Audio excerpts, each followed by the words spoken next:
Damos inicio a la entrevista central de este miércoles y le damos la bienvenida a la directora de Cuidados del Ministerio de Desarrollo Social, Valentina Perrota. Hoy es el Día Internacional de los Cuidados y el Apoyo y en este contexto ayer se presentó el Plan Nacional de Cuidados 2026-2030, un plan bien ambicioso que pretende mejorar el acceso a los cuidados con una mirada bien amplia, no solamente a personas con discapacidad o adultos mayores, sino con una mirada más global. Para conversar de esto, entonces, le damos la bienvenida a Valentina. ¿Qué tal? ¿Qué tal? ¿Cómo están? Gracias por la invitación en este día. Sí. Estamos muy contentas del logro de ayer, así que bueno, me encanta poder ampliar la información. Ayer a través del informativo dábamos las principales características, estos pilares que están vinculados a la mejora del acceso a los servicios de cuidados, a la formación de quienes cuidan, a mejorar la información entre las instituciones, que es algo muy importante, y también el cambio cultural, ¿no? que exceda que el peso que recaiga solamente en las mujeres. ¿Qué expectativas concretas tienen ustedes de qué avance en este quinquenio, habida cuenta de que lo que hablábamos antes de comenzar esta entrevista, ¿no? Los recursos económicos para financiar todo esto son un gran desafío? Bueno, el principal desafío que nosotras nos propusimos fue volver a instalar los órganos de gobernanza del sistema de cuidados que no habían funcionado correctamente en el periodo anterior. Esto es la Junta Nacional de Cuidados, el Comité Consultivo de Cuidados y fortalecer la Secretaría de Cuidados, que es el órgano ejecutor. Entonces, la experiencia de estos meses de haber trabajado interinstitucionalmente con todos los organismos que integran la Junta a través de comisiones que trabajamos conjuntamente en la elaboración del plan, ya es, digamos, jerarquizar la política porque implica, bueno, cumplir con la ley y con el mandato de que el sistema no es responsabilidad del Ministerio de Desarrollo Social ni de la Secretaría de Cuidados solamente, sino que es responsabilidad del Ministerio de Salud Pública, el Ministerio de Educación y Cultura, de Trabajo, de la ANEP, del BPS, del INAU, del Congreso de Intendentes. Y además hemos sumado, estamos proponiendo en esta ley de presupuesto, sumar a vivienda, a transporte y obras públicas y al Ministerio de Ambiente, en el entendido de que pensar los cuidados o pensar los entornos, las ciudades, los territorios como territorios que cuidan, tiene que ver con toda esta infraestructura, que tiene que ver con lo físico, con los servicios, con la movilidad, pero también, como decían, con los cambios culturales, con la formación, la profesionalización a las trabajadoras y trabajadores del sector de los cuidados. Entonces, la expectativa en ese sentido ya la hemos logrado en esto de que en pocos meses había un entusiasmo y un saber técnico muy ferviente, digamos, con muchas ansias de los equipos técnicos de volver a trabajar interinstitucionalmente y haciendo aportes muy pertinentes desde las distintas áreas. O sea que se logra un plan realmente con compromisos de todos los organismos, lo que no había sucedido en el periodo anterior, que el plan era un plan de la Secretaría o del MIDES y que no tenía compromisos de los otros organismos, por lo tanto no era un plan del sistema. En este caso sí tenemos un plan donde el INAU compromete acciones y recursos, el BPS, el Ministerio de Trabajo, el Ministerio de Salud Pública. Entonces ese es uno de los grandes desafíos que simbólicamente y conceptualmente es bien importante.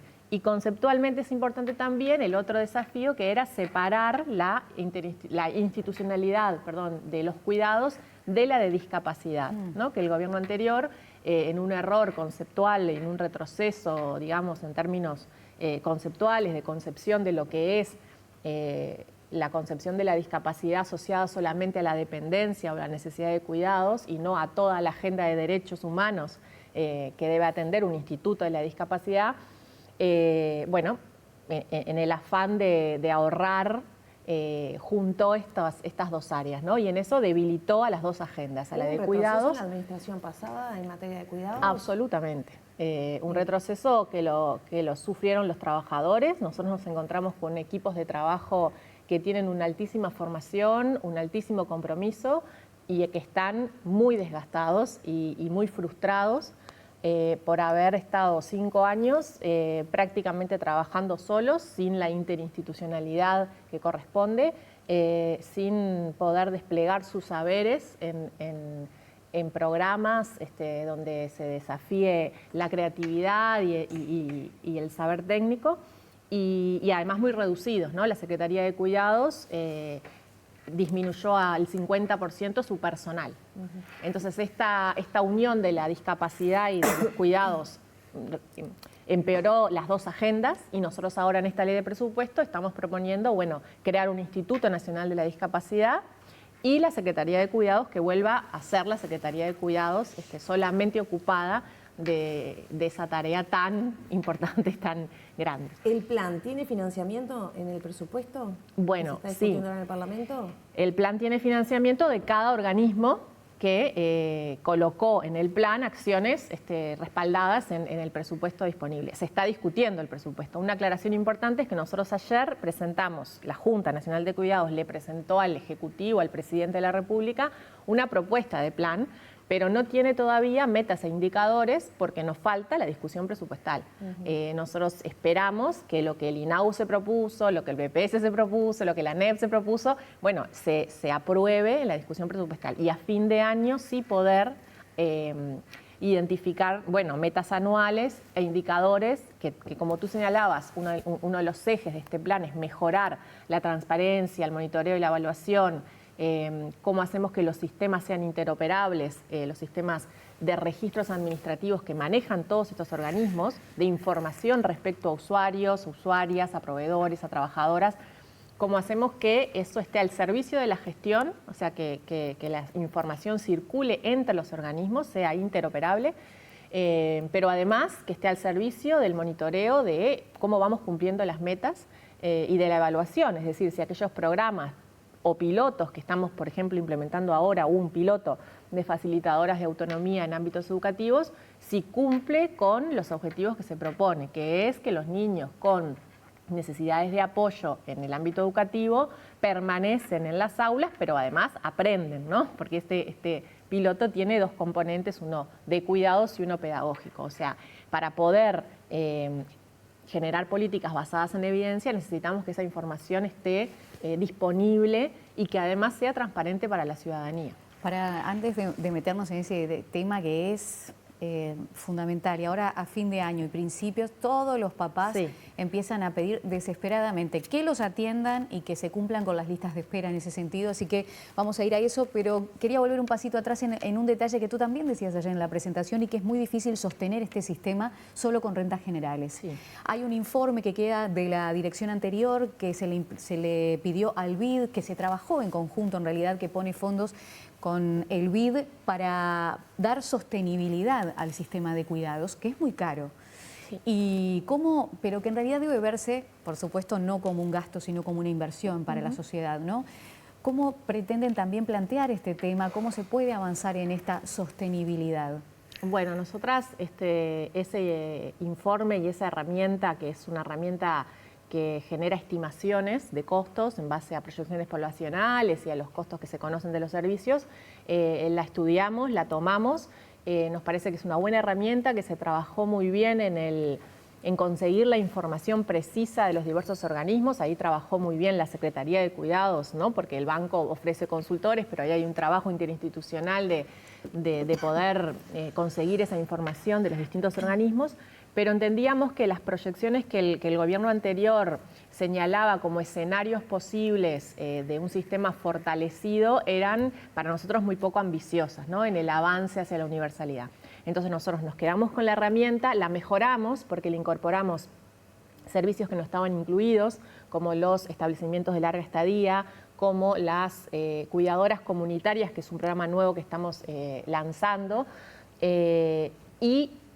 hicimos estimaciones en función de la cantidad de personas dependientes, moderadas, severas y leves, y eso es lo que vamos a presentar el 4 de noviembre en uno de los conversatorios del diálogo social, que específicamente va a trabajar sobre el financiamiento del sistema de cuidados. Se van a presentar las distintas opciones de fondos posibles para el Uruguay. Esto es importante porque aquí si bien exploramos experiencias internacionales, también exploramos la experiencia del Fondo Nacional de Salud, del Fondo Nacional de Recursos, es decir, cuestiones que sean viables para el Uruguay y que han sido exitosas para el Uruguay. Un aporte de alguna manera. Realmente sí, pero que es un aporte o una propuesta que necesita consensos de todo el sistema. Y en ese sentido el diálogo apuesta a eso, ¿no? A que el año que viene haya una propuesta donde trabajadores, empleadores y gobierno y sociedad civil especializada que participa de estos diálogos, bueno, lleguemos a un acuerdo de cuál es la mejor forma y cuál es el fondo. Una alternativa podría ser que del sueldo, así como se deduce el FONASA, también haya un porcentaje para cuidados. Sí. Esa es una de las propuestas. Hemos explorado esa experiencia en Corea y bueno, y ahí pero ahí no es algo que puede imponer el gobierno, digamos, ahí tiene que surgir de un acuerdo, ¿no? Y en parte el diálogo social tiene ese objetivo de que las propuestas que se vayan a elevar tengan el consenso de los distintos actores. Ahora, en esto del cambio cultural es bien importante poder convencer a los actores, sobre todo a los empleadores, de que invertir en cuidados tiene que ver con hacerse responsables de una función social que se ejerce gratuitamente, que ejercen gratuitamente las familias y las mujeres sobre todo, y de la cual ellos hacen uso, digamos, que las empresas tengan trabajadores que estén sanos, que puedan trabajar, que hayan sido educados, que hayan tenido una trayectoria educativa que les permita desplegar sus saberes. Tiene que ver con que allí hubo una familia y seguramente unas cuantas mujeres que acompañaron esos procesos. Entonces, las empresas son responsables de garantizarle a sus trabajadores condiciones para cuidar de sus personas dependientes, ofreciendo servicios, ofreciendo tiempos de licencias más acordes también a la realidad demográfica del Uruguay. El Uruguay tiene licencias sobre todo centradas en el momento del nacimiento, pero no tanto vinculadas a la dependencia severa, a las personas mayores. Todas y todos, y quienes nos están escuchando, sabemos que cuando enferma un familiar o está internado o se le genera una dependencia severa producto de una ACV o cualquier otro tipo de enfermedad, bueno, no hay días de licencia, salvo para algunos trabajadores privilegiados y hay mucha disparidad. Entonces también el diálogo social se propone y el sistema de cuidados poder, bueno, consensuar cuáles serían mecanismos más acordes de garantizarle a los trabajadores y trabajadoras el derecho a cuidar. Esto podría derivar en un proyecto de ley, por ejemplo, para ampliar las licencias por cuidados, por ejemplo. Absolutamente, esa es la idea. Primero, homogeneizar. Tenemos distintas situaciones en las distintas cajas y eso es muy injusto. La caja de profesionales tiene una situación para la licencia de maternidad, los trabajadores privados otra, los funcionarios públicos otra, digamos. Entonces la idea es poder generar los mismos derechos, ¿no? Y bueno, eso también hay que estudiarlo, hay que costearlo. Y ahí no solamente es mirar hacia otras etapas del curso de vida, como es la dependencia en las personas mayores o las personas con discapacidad, sino también incluir a los varones de manera más clara, más contundente en las licencias, ¿no? Claro, como dimos un paso también en los nacimientos, ¿no? Que también el hombre tenga más días, no solamente sea la mujer la que tenga los días de licencia, sino que también ahí Uruguay dio un pasito, por lo menos pequeño. Sí. No quiero dejar de terminar esta entrevista sin centrarnos en lo que va a pasar en las escuelas. Si bien tiene competencia ANEP también en esto, hay algún plan piloto de escuelas especialmente que estarán implementando todo esto. ¿Qué pasa con los papás con niños con TEA? Ese facilitador, esa figura, y dejar claro que son como distintos aspectos o que se trabaja en distintos niveles. ¿Cómo está eso? ¿Y cómo están esas listas de espera? ¿Y cómo está ese teléfono que suena y que los papás desesperadamente esperan que los atiendan? Sí, en primer lugar, entender y empatizar con esas familias y con esos reclamos que son absolutamente legítimos, porque además en el periodo pasado se hicieron muchas promesas de programas que no empezaron a funcionar hasta enero de este año. Entonces, entender la frustración y entender el reclamo. lo que nosotros hicimos fue tomar el programa piloto de facilitadoras de autonomía que se gestó en el periodo anterior, y hay que reconocer que se gestó también con el aporte de equipos muy talentosos, tanto de la ANEP como de la Secretaría, pero sí le incorporamos cambios con la nueva administración, pero mantuvimos, porque esto tiene un proyecto y el apoyo del BID, mantuvimos la necesidad de implementar el piloto y evaluar. Este piloto tiene la intención de contratar hasta 300 facilitadoras en el periodo, que pueden atender cada una de ellas hasta 3 niños, con necesidades de apoyo diversas, pero que no requieran la presencia permanente de esa figura en el aula, ¿no? De que esa persona pueda rotar y acompañar a un niño que necesita alimentarse, a otro que necesita ir al baño, a otro que necesita estar sentado y atender. Pero es importante esto que te traías, de que este es un programa piloto entre el MIDES y la ANEP. Y el ANEP tiene que aportar el componente pedagógico, es decir, la educación inclusiva no es solo mantener los niños en el aula, ¿no? Y que estén alimentados y que estén, digamos, contenidos emocionalmente, en el caso de que sea esa su necesidad. Necesita también de que el componente pedagógico se ajuste a esos niños. Entonces allí lo que acordamos con ANEP ahora es que ese componente pedagógico va a estar dado por las maestras de apoyo.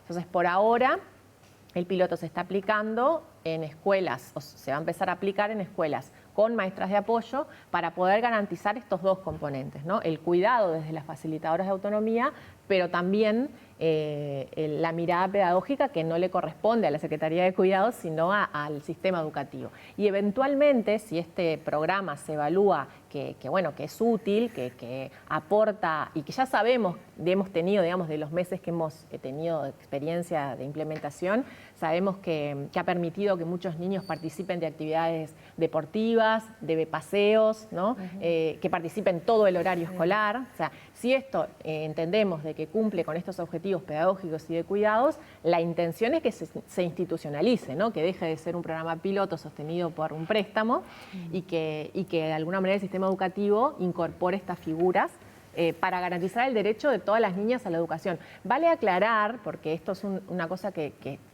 genera mucha confusión, que una de las primeras circulares de la Administración Nacional de Educación Pública fue recordarle a las escuelas y a las direcciones de las escuelas de que es ilegal no inscribir a todas y todos los niños, ¿no? Y de que es ilegal exigirles un asistente personal, ¿no? Entonces eso es importante porque allí, digamos, hay que denunciar las situaciones donde la escuela no está inscribiendo a los niños porque no tienen un asistente personal. Esto es solo una parte, una pequeña parte del plan. Nos quedamos sin tiempo.